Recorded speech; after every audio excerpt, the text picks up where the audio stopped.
Mərkəzi Bank Kredi Agro ilə bağlı açıqlama verib. Açıqlamanın diqqətinizə çatdırmazdan öncə mütləq kanala abunə olun. Xatırlayırsınız, avqustun 3-də Mərkəzi Banka sorğu vermişdi ki, aylardır kreditin verilməsini dayandıran Kredi Agro fəaliyyətini nə vaxt bərpa edəcək və yeganə vəzifəsi kredit vermək olan BOKT lisenziyası nə vaxt təhlükəyə girəcək. Mərkəzi Bank bununla bağlı bir açıqlama verib. Əvvəlcə açıqlamanı diqqətinizə çatdırıb, sonra izahını verəcəm. Cavab olaraq Mərkəzi Bank bildirir ki, bank olmayan kredit təşkilatları haqqında Azərbaycan Respublikası Qanununun 3.2.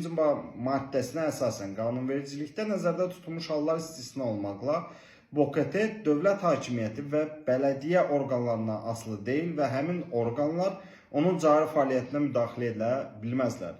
Yəni bununla Kredi Agro'nun lisenziyasına müdaxilə olunmayacağını bildirir Mərkəzi Bank. Digər məsələdə isə qanunun 15-ci maddəsinə əsasən BOKT Mərkəzi Bankdan aldığı lisenziya ilə digər xidmətlər də göstərə bilər.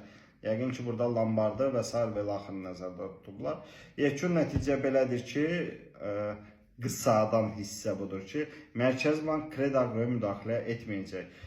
Kreditlərin nə vaxt verilməsini isə Kredi Agro yəqin ki, yenə də yalanlarına davam edəcək. 3 gün, 5 gün, 15 gün və s. və axır. Yekun nəticə budur.